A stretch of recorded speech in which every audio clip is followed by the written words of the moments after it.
What going on, guys? Welcome back to the channel. Have you been struggling with backdrop change? Well, this is a video for you because in this video we'll be looking at how to change backdrop, how to place your subject in another background that fits and match them so they look realistic. But one of the challenges a lot of retouchers have is that they can actually cut the subject out of this background or even use the background that is already there. So that's what we're going to be looking at and how we're going to be solving today. So let's dive right into it. Now, you all know that this is a lot of distractions and you can get it out of the way. You can use generative fill, but to do that manually you need to understand the tools, which is the rectangular macro tool, and also you need to understand the fill, which is content aware fill. But I'll go and use a lot of tool, but just know the one that's going to work for you. Now let's start with this one. Now I've cut out the subject already. You can actually select the subject and cut the subject out, and I have a lot of background I want to place them on, which is one. We have this one, we have this one, so we can place her on this, and that's because of the clause she's filling. Okay, so what I'm going to do is, if I want to use the background or the backdrop that's there, like I said, is a backdrop change, I'm just going to remove the distractions and widen that up.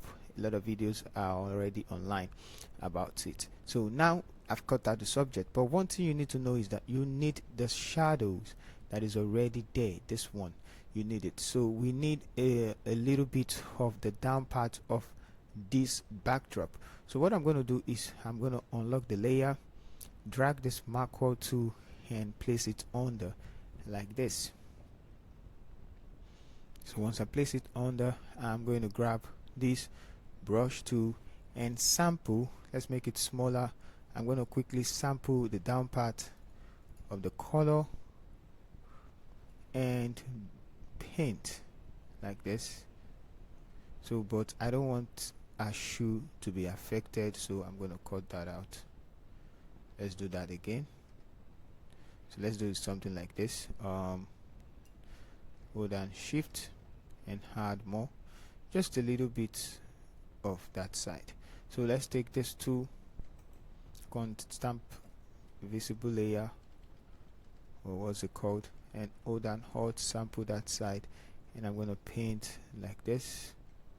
I'm going to paint like this, paint like this. Okay, so I'm going to sample this and paint like this, paint like this, and like I said, we just need just part of, yeah, so I think this should do good. Alright, so I'm going to do Ctrl D to deselect. Now I have just that. So what we can do is just to make it look equal.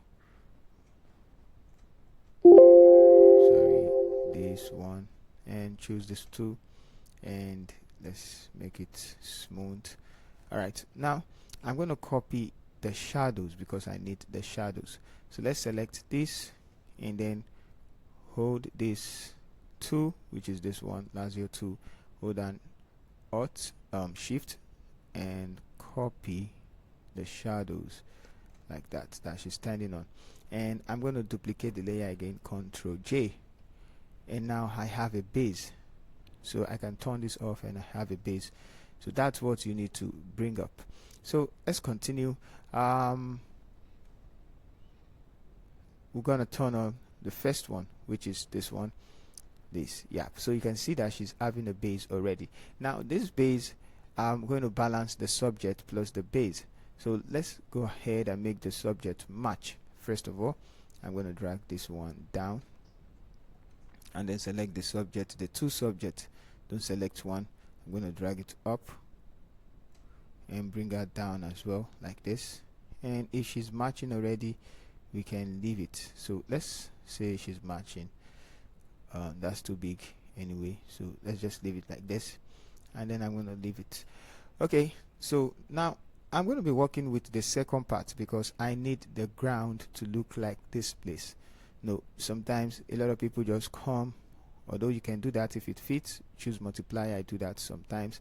Choose multiply and it brings up the shadow that you're looking for. Some just do what's it called now, soft light, and that's all they do. And you can see that a shadow is already there. Shadows and soft light looks like this, overlay looks like this. So overlay looks more real, and I'm gonna leave that like that. So we have overlay. Change the blend mode to overlay, delete this. Since we already changed the blend mode to overlay, the shadows is already looking realistic. Now what do we need to do? We need to match the light, the subject, and the background. Okay, so I'm going to grab this first one, and then let's grab the contrast and brightness. So first of all, I'm going to grab the solid color and make sure I choose complete gray, which is 80 80 80, the value 80 80 80, yeah, 80, yeah, complete gray, and it's okay. Now change it to color, and you see that the subject is more brighter than the light that's coming in. So we can adjust that by using this, brighten the color. Don't forget to clip it. So now it's looking like the light, the brightness of the light. So let's take it up a little bit and add more contrast to it. Bring it down, add more contrast. So this will fit in already because the brightness is looking like the one above. So but just a little bit, we can brighten her up.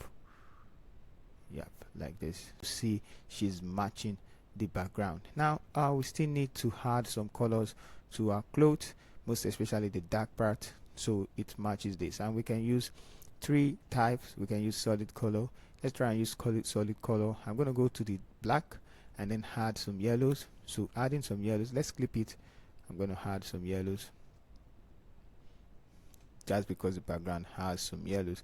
I'm going to go to the neutral and let's add a little bit of that color to her, which is yellow as well, and I think that should be fine. No need to add red. Let's add some more, not more, just a little bit of that yellow. Now I'm going to go to the white and add same thing, yellow. Okay, so it's just a little and it actually did much. So look at before and look at after, so it's matching, having the yellow feel. Now you can also use your color balance and then add to the highlight some yellows. Make sure you clip it, and also that's kind of too much, 5, and I think it's a yellow. We just need the midtones. Let's see, yeah, that type yellow, just a bit. Okay, let's go to the shadows, and we can even add more to the shadows, so something like this. And now you can see she's matching. So we can brighten up our subject. Let's go back to this and increase the brightness of her a little bit, so she stand out. And we can decrease the what's it called now, we can blur the background. So but for now this is already fitting, so we can work on this one, this layer right here with change. So just grab the mask tool, take this, and then make sure the opacity is kind of low. 2 should be fine, and then I'm going to click, I'm going to erase it. Make sure the foreground color is also black, and let's take out some shadows so it looks natural like this. So the shadow is there but not too visible. Now there we go, very perfect. So before, after, not looking as she's, yep, she's flying. So this is the first one we can do.